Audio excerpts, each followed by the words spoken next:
सतनाम श्री वाहेगुरु साहिब जीओ। परम सन्मानियो गुरु रूप गुरु खालसा साध संगत जी, वाहिगुरु जी का खालसा वाहिगुरु जी की फतेह। श्री गुरु हरगोबिंद जी के सपुत्र वंदना योग हैं। श्री गुरु तेग बहादुर जी धर्म का आसरा हैं। परमात्मा विखे जुड़ी बिरती विच सदा रहिंदे हैं। सुंदर घर बनाने वास्ते गुरु जी ने कई कारीगर बुलवाए, बहुत मजदूर बुला के लाए, फिर धर्मशाला बनाने की विਉਂਤ बनाई। सुगड़ कारीगरां ने लकड़ियां घड़ के चित्रकारी वाले दरवाजे बना के अनेक प्रकार धर्मशाला सजाई। श्री आनंदपुर साहिब विच एक धर्मशाला विदेशियों लिए भी बनाई गई। कई रहायश वास्ते घर भी बनाए गए। एक बार एक पीर किते जा रहा सी। वह तुरदा फिरदा श्री आनंदपुर साहिब पहुँच गया। उसने चणवाई कर रहे कारीगरां नूं वेख्या जिथे सुंदर बाजारां दी रचना हुई सी। वह कारीगरां नूं पुछण लगा, यह कौन बना रहा है? यह सुन के कारीगरां ने उत्तर दिता, श्री गुरु हरगोबिंद जी की कुल दे चंद, उन्हां दे सपुत्र श्री गुरु तेग बहादुर जी हैं। वह हुणे गुरगद्दी ते बैठे हैं। वह वड्डे वैरागी अते ज्ञानवान हैं। उन्हां ने ही ये श्रेष्ठ घर तैयार करवाए हैं। वह एक सुंदर नगर वसाउणा चाहुंदे हैं। यह सुन के पीर ने तर्क किया, गुरु जी के कहण अते करन विच फर्क वेख्या है। जे उन्हां दे हिरदे विच वैराग हुंदा तां एडा कारज कदे भी आरंभ ना करदे। वैरागी तां केवल एक शरीर के निर्वाह बारे विचार करते हैं ते जिस किस विधि नाल समा गुजारते हैं। फिर हिंदुओं के गुरु कहाते हैं वो किवें अपने सिखां नूं तारनगे। इस तरह मन विच धार के धीरजवान फकीर बोलिया, हे कारीगर, मेरे कोल हो के तुसी सुनो। जब तुसी गुरु जी पास जाओगे तद मेरा यह संदेशा गुरु जी नूं दे देना। इस तरह प्रवृत्ति विच तुहाडा हिरदा है तां अपने सारे सेवकां दा किवें पार उतारा करोगे। इस तरह प्रश्न करके उत्तर लो। जद मैं मुड़ के आवांगा तद मैनू उत्तर दे देना। इस तरह कह के चले गया जिथे जाना सी। कारीगर उस थां काम करते रहे। शाम नूं उठ के जद कारीगर गुरु जी के पास गए तां हिरदे विच फकीर का संदेशा याद आया। गुरु जी के दर्शन करके वंदना की ते सामने खड़े होके बोले, एक पीर इस रस्ते ते जा रहा सी, साडे पासों पुछ के उसने गल की। ऐसी वैरागमई प्रवृत्ति विच जे गुरु जी होए हैं फिर वह अपने सिखां नूं किवें तारनगे। इसका उत्तर अपने गुरु जी पासों लवो। जदों असीं वापस आवांगे तां सानूं उत्तर दे देना। जिवें आप जी की मर्जी होवे उस तरह उसनूं आउंदे होए नूं कह दईए। उन्हां पासों सुन के गुरु जी मुस्कुराए। तद कहा, उसनूं इस तरह कहो, साडे नाल गुरु जी के पास चलो। जिवें पुछना है उस तरह जाके उन्हां नूं कहो। उत्तर चाहिदा है वह उसदे सामने देवांगे। इस तरह कह के उसनूं अपने नाल लियाओ। यह सुन के कारीगरां ने रात गुजारी। जद सवेर हुई तां फिर उसारी करन लग गए। वह पीर दी उड़ीक करन लग गए। पीर नूं असीं गुरु जी के पास लैके जावांगे। इन्ने विच पीर भी चल के आ गया। आपस विच मिल के प्रसन्न होए। पीर ने पूछा, मेरा संदेशा दिओ, गुरु जी नूं कहा है कि नहीं? कारीगरां ने आदर नाल सारी गल दसी। हुक्म होया है कि दर्शन करके उत्तर पा लो। यह सुन के पीर ने हिरदे विच विचारिया, किस प्रकार उत्तर देणगे, सुनना चाहिए है, इस करके मिलना बनता है। खुदा दे पंथ की सिफत प्रगट करते हैं। चंगी गलबात होवेगी। महापुरखों की संगत विच सुख प्राप्त होंदा है। इस तरह कह के नाल चले गया जिथे जगत के मालक गुरु जी बैठे सन। जाके झुक के सलाम की ते फिर खड़ा हो गया ते हिरदे विच खरा प्रेम भर गया। आग्या पा के पीर बैठ गया तो गुरु जी ने उसनों पूछया, ਤੁਸੀਂ ਕੌਣ ਹੋ ਤੇ ਕਿੱਥੇ ਰਹਿੰਦੇ ਹੋ? ਕੀ ਪੁੱਛਦੇ ਹੋ? ਆਪਣਾ ਮਤ ਕਹੋ। ਪੀਰ ਨੇ ਕਿਹਾ, ਮੈਂ ਸੈਯਦ ਹਾਂ, ਰੋਪੜ ਦੀ ਨਗਰੀ ਵਿੱਚ ਰਹਿੰਦਾ ਹਾਂ। ਅਗਲੇ ਪਾਸੇ ਸਾਡੇ ਕਈ ਮੁਰੀਦ ਰਹਿੰਦੇ ਹਨ। ਉਹਨਾਂ ਪਾਸ ਜਾਣ ਵਾਸਤੇ ਹਿਰਦੇ ਵਿੱਚ ਧਾਰਨ ਕੀਤਾ ਸੀ। ਇਸ ਪਾਸੇ ਸਾਡਾ ਆਉਣਾ ਹੋ ਗਿਆ, ਜਿਸ ਕਰਕੇ ਤੁਹਾਡੇ ਦਰਸ਼ਨ ਪਾਏ ਹਨ। ਤੁਸੀਂ ਹਿੰਦੂਆਂ ਦੇ ਗੁਰੂ ਕਹਾਉਂਦੇ ਹੋ, ਭਲਾ ਹੋਣ ਦਾ ਰਾਹ ਦੱਸਦੇ ਹੋ, ਇਹ ਮਹਾਨ ਮਹਿਲ ਉਸਾਰ ਰਹੇ ਹੋ, ਨਿਤ ਪ੍ਰਤ ਮਮਤਾ ਦਾ ਬਹੁਤ ਵਿਸਤਾਰ ਕਰ ਰਹੇ ਹੋ। ਸੰਤ ਲੋਕਾਂ ਵਾਸਤੇ ਇਹ ਗੱਲ ਚੰਗੀ ਨਹੀਂ। ਸੰਤ ਜਗ ਦੀ ਵਡਿਆਈ ਫਿੱਕੀ ਜਾਣਦੇ ਹਨ।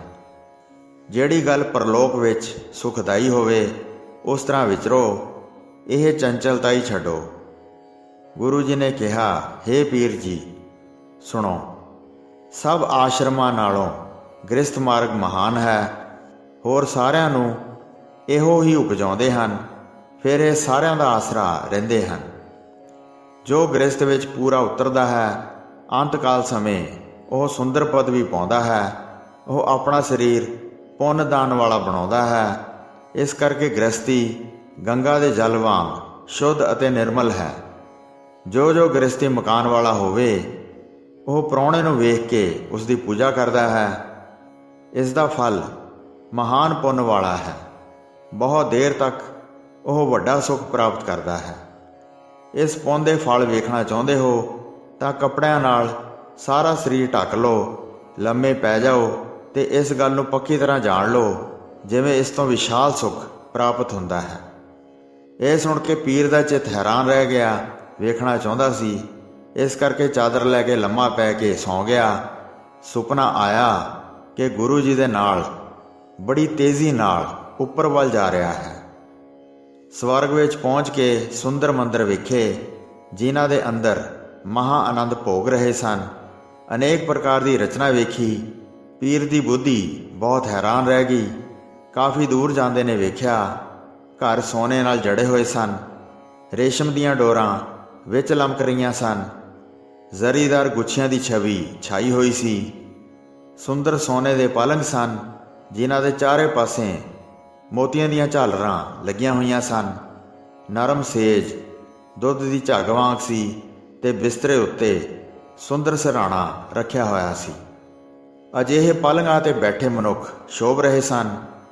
ਇਸਤਰੀ ਡੋਰ ਖਿੱਚ ਕੇ ਪੱਖਾ ਚੱਲ ਰਹੀ ਸੀ। ਉਸ ਮਨੁੱਖ ਨੂੰ ਗੁਰੂ ਜੀ ਨੇ ਪੁੱਛਿਆ, ਕਿਹੜਾ ਸ਼ੁਭ ਕਰਮ ਜਾਂ ਦਾਨ ਤੂੰ ਦਿੱਤਾ ਹੈ, ਜਿਸ ਕਰਕੇ ਅਜਿਹਾ ਸੁੱਖ ਪ੍ਰਾਪਤ ਕੀਤਾ ਹੈ? ਉਹ ਵਿਧੀ ਸਾਨੂੰ ਦੱਸੋ, ਜਿਵੇਂ ਤੁਸੀਂ ਕੀਤਾ ਹੈ। ਇਹ ਸੁਣ ਕੇ ਉਸ ਨੂੰ ਜੋ ਹਿਰਦੇ ਵਿੱਚ ਗਿਆਨ ਸੀ, ਆਪਣਾ ਬਿਆਨ ਉਚਾਰਨ ਕਰਨ ਲੱਗਾ। ਪਹਿਲਾ ਜਨਮ ਮੇਰਾ ਸ਼ੇਰ ਦਾ ਸੀ। ਤਾਮਸੀ ਜੂਨ ਪਾਪਾਂ ਨਾਲ ਭਰੀ ਸੀ।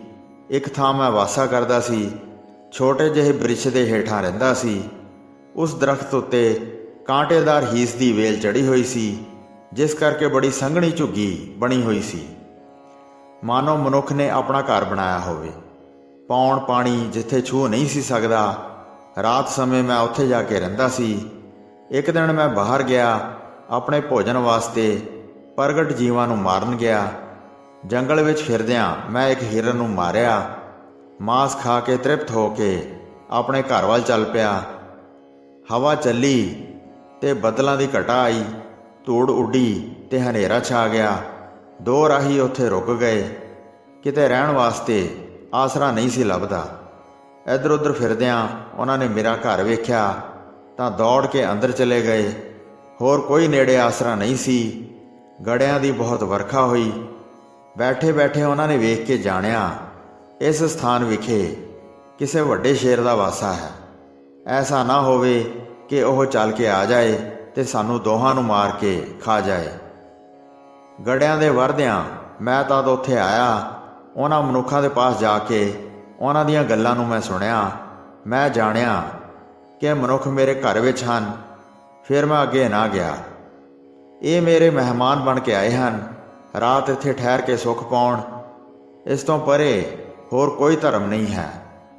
ਬੇਆਸਰੇ ਨੂੰ ਸੁੱਖ ਤੇ ਸਥਾਨ ਦੇਵੇ। ਪਿਛਲੇ ਜਨਮ ਦੇ ਕਿਸੇ ਪੁੰਨ ਕਰਕੇ ਮੇਰੀ ਬੁੱਧੀ ਇਸ ਤਰ੍ਹਾਂ ਦੀ ਹੋਈ ਸੀ। ਤਦ ਮੈਂ ਬਾਹਰ ਹੀ ਖੜਾ ਰਿਹਾ। ਸਾਰੇ ਗੜੇ ਮੈਂ ਆਪਣੇ ਸਰੀਰ 'ਤੇ ਬਰਦਾਸ਼ਤ ਕੀਤੇ। ਉਹ ਰਾਹੀ ਡਰਦੇ ਹੋਏ ਮੇਰੇ ਘਰ ਵਿੱਚ ਹੀ ਰਹੇ। ਉਹਨਾਂ ਦੀ ਰਾਤ ਬੜੇ ਸੁੱਖ ਨਾਲ ਬਤੀਤ ਹੋਈ। ਦੋਵੇਂ ਬਾਹਰ ਵੱਲ ਵੇਖਦੇ ਰਹੇ ਕਿ ਸ਼ੇਰ ਆ ਕੇ ਕਿਸ ਨੂੰ ਮਾਰ ਨਾ ਦੇਵੇ। ਮੈਂ ਆਪਣਾ ਧਰਮ ਜਾਣ ਕੇ ਦੂਰ ਹੀ ਰਿਹਾ। ਵਰਖਾ ਦਾ ਸਾਰਾ ਦੁੱਖ ਆਪਣੇ ਸਰੀਰ 'ਤੇ ਬਰਦਾਸ਼ਤ ਕੀਤਾ। ਅੱਧੀ ਰਾਤ ਤੱਕ ਬਾਰਿਸ਼ ਹੁੰਦੀ ਰਹੀ ਤੇ ਮੈਂ ਕਿਸੇ ਆਸਰੇ ਤੋਂ ਬਗੈਰ ਹੀ ਰਿਹਾ। ਫਿਰ ਬਹੁਤ ਠੰਡੀ ਹਵਾ ਚੱਲੀ। ਸਾਰਾ ਸਰੀਰ ਸੀਤ ਨਾਲ ਠੰਡਾ ਹੋ ਗਿਆ। ਸਵੇਰ ਹੋਣ ਤੱਕ ਮੈਂ ਮਰ ਗਿਆ। ਬਹੁਤ ਠੰਡ ਕਰਕੇ ਪ੍ਰਾਣ ਨਿਕਲ ਗਏ। ਜਦ ਸਵੇਰ ਹੋਈ ਤਾਂ ਪ੍ਰਵੀਨ ਸੰਤ ਬਾਹਰ ਨਿਕਲੇ। ਮੈਨੂੰ ਮਰੇ ਹੋਏ ਨੂੰ ਉਹਨਾਂ ਨੇ ਵੇਖ ਲਿਆ। ਮੇਰਾ ਅਜਿਹਾ ਕਰਮ ਜਾਣ ਕੇ ਉਹਨਾਂ ਨੇ ਮੇਰੇ 'ਤੇ ਕਿਰਪਾ ਕੀਤੀ। ਐਸਾ ਫਲ ਦਿੱਤਾ ਜਿਵੇਂ ਬੜਾ ਧਰਮ ਕੀਤਾ ਹੋਵੇ। ਉਸ ਰਾਤ ਦਾ ਅਜਿਹਾ ਫਲ ਪ੍ਰਾਪਤ ਹੋਇਆ ਹੈ। ਸਵਰਗ ਵਿੱਚ ਪਹੁੰਚ ਕੇ ਸਭ ਵਿਧੀਆਂ ਨਾਲ ਸੁੱਖ ਪਾਇਆ ਹੈ। ਮਹਿਮਾਨ ਦੀ ਪੂਜਾ ਕਰਨੀ ਮਹਾਨ ਧਰਮ ਹੈ। ਗ੍ਰਸਤੀ ਦੇ ਬਰਾਬਰ ਹੋਰ ਕੋਈ ਨਹੀਂ ਹੋ ਸਕਦਾ। ਪੀਰ ਨੇ ਜਦ ਇਹ ਸਾਰੀ ਕਹਾਣੀ ਆਪਣੇ ਕੰਨਾਂ ਨਾਲ ਸੁਣੀ ਤਾਂ ਜਿੱਥੇ ਉਹ ਪਿਆ ਸੀ ਉੱਥੇ ਜਾਗ ਪਿਆ। ਉੱਠ ਕੇ ਗੁਰੂ ਜੀ ਦੇ ਚਰਨਾਂ 'ਤੇ ਬੰਦਨਾ ਕੀਤੀ। ਮੈਂ ਆਪ ਜੀ ਦੇ ਭੇਦ ਨੂੰ ਜਾਣ ਨਹੀਂ ਸੀ ਸਕਿਆ। ਜੋ ਤੁਸੀਂ ਕਹਿੰਦੇ ਹੋ ਉਹ ਸਭ ਚੰਗਾ ਹੈ। ਜੋ ਆਪ ਜੀ ਦੀ ਕਹਿਣੀ ਹੈ ਉਹ ਤਦ ਹੀ ਸੋਹਣੀ ਹੈ ਕਿ ਆਪ ਦੀ ਕਰਨੀ ਵੀ ਉਹ ਹੈ, ਨਹੀਂ ਤਾਂ ਕਹਿਣੀ ਫਿੱਕੀ ਪੈ ਜਾਵੇ। ਜਗਤ ਦਾ ਉਧਾਰ ਕਰਨ ਵਾਸਤੇ ਤੁਸੀਂ ਸਰੀਰ ਧਾਰਨ ਕੀਤਾ ਹੈ। ਮੈਂ ਮਨ ਵਿੱਚ ਇਸ ਤਰ੍ਹਾਂ ਨਿਸ਼ਚੈ ਕੀਤਾ ਹੈ। ਸਤਿਗੁਰੂ ਜੀ ਬੇਨਤੀ ਸੁਣ ਕੇ ਪ੍ਰਸੰਨ ਹੋਏ। ਦੂਜੀਆਂ ਗਿਣਤੀਆਂ ਛੱਡ ਕੇ ਭਾਰੀ ਸ਼ਰਧਾ ਉਤਪੰਨ ਹੋਈ। ਫਿਰ ਬੰਦਨਾ ਕਰਕੇ ਆਪਣੇ ਘਰ ਨੂੰ ਚਲਾ ਗਿਆ। ਹੋਰ ਥਾਵਾਂ 'ਤੇ ਜਾ ਕੇ ਗੁਰੂ ਜੀ ਦੇ ਜਸ ਦਾ ਉਸਨੇ ਪ੍ਰਸਾਰ ਕੀਤਾ। ਵਾਹਿਗੁਰੂ ਜੀ ਕਾ ਖਾਲਸਾ, ਵਾਹਿਗੁਰੂ ਜੀ ਕੀ ਫਤਿਹ।